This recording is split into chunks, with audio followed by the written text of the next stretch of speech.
everyone, welcome to Emma's Education Station, a new informative educational video series where we're going to be discussing child development and all things early years related. Our first video is going to discuss the importance of sleep, particularly in full-time childcare settings. I am so excited to introduce you to the PMFRC Children's Services Manager, Sue Leclair. Sue is going to be discussing with us today the importance of napping in childcare settings. Thank you so much for joining us today, Sue. Thanks for having me, Emma. Sue, why do we have nap times incorporated into full-time childcare programs? And what if my child doesn't nap on the weekends? That's a great question and a really common question for families in their first time in childcare. So first of all, I want to start off by saying that if your little one is struggling with sleep, of course, it's always best practice to seek out a medical professional's opinion on why that might be. I'm just really here to share with you today my years of experience in the early years sector and what we've done in licensed programs. So firstly, it's actually a legislation regulation under the Childcare Early Years Act that children need to rest for approximately 30 minutes. When they're in full-time daycare, there is that mandated rest period. And of course, we want to work with families that best meets the needs of their child and their family needs. So there's a variety of reasons, Emma, why a child may not nap at home during the weekend, but really should have that nap rest period in childcare. And the two most important reasons are brain development and regulation. So our children in care are often very busy. So they're playing, they're learning, they're negotiating, they're problem solving. They could get dropped off around 7, nap time's typically not around till 12:30, 1 o'clock. So that's a lot of hard work that the children are doing in that time. So when a child rests and has that mid-afternoon nap, in regards to brain development, that's when a hormone is released that really helps children kind of glue all the things they've learned together. So if you can just imagine the brain, and it's full of these road maps that have all these little neurons, and there's a little person in there when the child is sleeping, kind of running around down these paths and filing all these things into files and filing cabinets, right? So something like, I had to negotiate over a toy, click, problem solving. I had to learn a new word at small group time, I'm gonna file that here. I had to do some critical thinking skills. I had to do some self-help skills. So this little person inside the brain is kind of running down those road maps and filing everything. So when the child's sleeping and resting, all of those things are getting put into perspective and how to be used for when they wake up. They can do a recall method of, oh yes, I did do that this morning. I know how to do that. Keeping in mind that those paths of neurons have to be run down quite a bit, so they have to do it over and over and over again. Kind of like the child who wants you to read that same story at bedtime over 20 or 30 times every night until their brain's kind of, okay, I get it, I understand that, I know the concept of this story. So that's really why the main reason that nap time in full-time daycare is so important. And what if they don't nap on the weekends? So there's a variety of reasons why they wouldn't nap on a weekend, right? When they're home, they're more relaxed. There's not as much hard work going on when they're at home. They have time to be by themselves. They have their parent and siblings there caring for them. There's not kind of the extra stressors of full-time care where they have to navigate all these different systems and to be able to grow and learn and function. So navigating all these different, problem solving, critical thinking, social emotional skills, creating friendships, turn-taking sessions, that's a lot of hard work, and it's exhausting to do that. And that's why it's maybe a little bit different in care when you need that rest time to just lay down, sleep, and kind of have that recall done throughout the day so that when they wake up, they can start over again. Right, almost like a reset button. That's right. Are you able to give us some tips and tricks to help our little ones nap while they're at daycare, but also still go to bed at a reasonable hour while they're at home? Sure. So I think one of the most important things is routine, to establish that bedtime routine. So for example, if you want your little one in bed by 8, you would start that routine around 6:45, maybe turning off all electronics, giving them the warnings.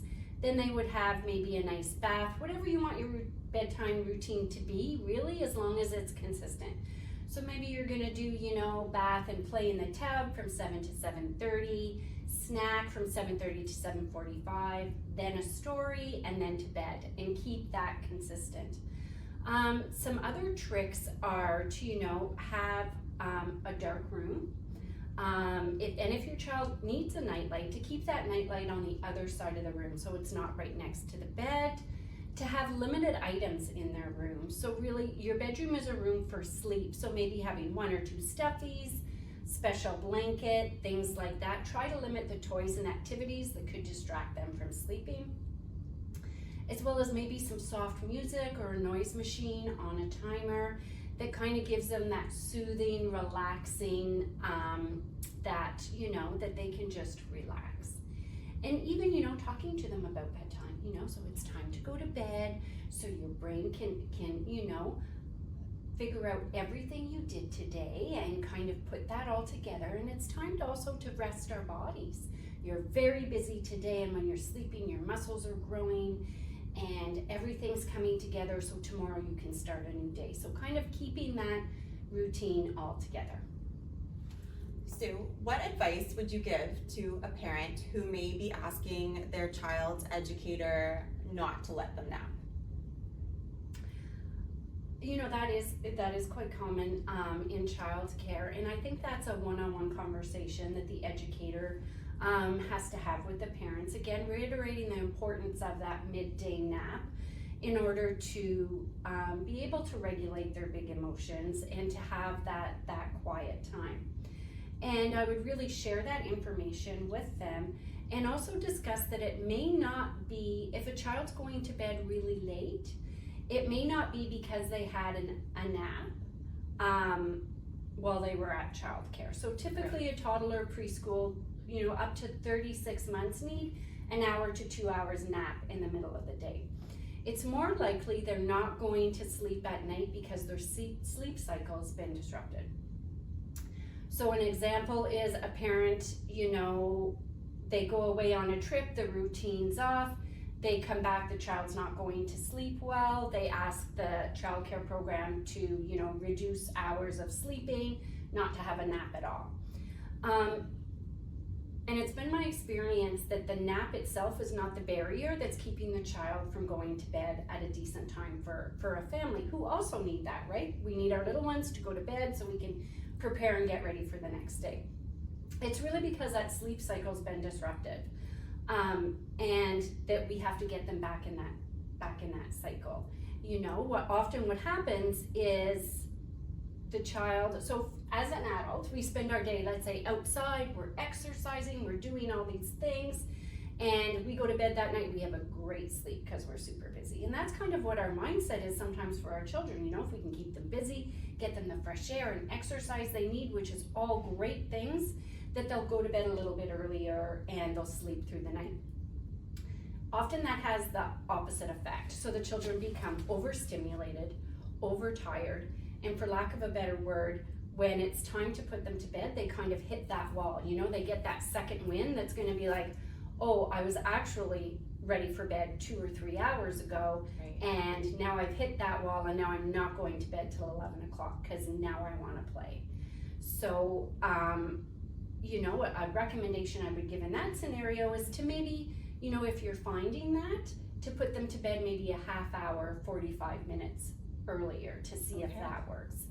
But I really truly believe, just through lived experience, that it's not actually the nap that's causing that lateness. Our bodies are very intelligent, and Emma, yourself with years of childcare experience, that children ages 3.5 to 4 naturally outgrow their nap time. Right. About April, May, those preschool children are now having a harder time falling asleep. or they're not sleeping at all, or they're restless on their bed, because their body's naturally preparing them that soon they're going to be going to school and they're going to outgrow. I think children naturally outgrow their naps, and in our childcare programs we try to follow what the child's body needs. So if a child needs sleep, we want to respect that, and if a child is naturally outgrowing their rest time, then we also want to respect that. All of these suggestions have been awesome, Sue. Thank you so much for sharing them with us. Is there anything else that you would like to share at all? Any advice before we go? I just think that, as we spoke about, the routine's really important to be consistent and to be able to set up the room as relaxing as you can, be consistent, make sure the children know how important sleep is for their well-being and health, right? Their little bodies are so busy all day. You can have those conversations with them. I think the other important thing is to really think about that midday nap, and I really truly believe it is not the barrier that's keeping these children up late at night. I really think it's a point of their big emotions, and they need this extra sleep to become regulated. But I think with consistency and routine and giving them the warning and letting them know why it's so important is really key. I think the other thing is too, is if you're going to reintroduce a nap or rest period, or if you're going to, put the children to bed a little bit earlier, it's important to realize that whenever you start a new routine with a child, there might be a little bit of pushback. So it typically takes about 12 to 15 days to get that sleep cycle back in function, back to regulating itself. So not to get discouraged, just calmly redirect back to the bedtime routine, and this is what we're doing. And and I think that would be the best way forward if you're struggling in these situations. And families can also reach out to Emma at any time. With Play Troop, she has lots of resources and referrals, and to really view sleep as really it's an important part of our health and well-being, and that children need a lot of it, and to be able to regulate and function, that midday nap is extremely important. Amazing. Thank you so much, Sue. It's been so great chatting with you today. Thank you for taking the time to join us. I'm so looking forward to continuing this video series over the next couple months, and I hope you've enjoyed watching.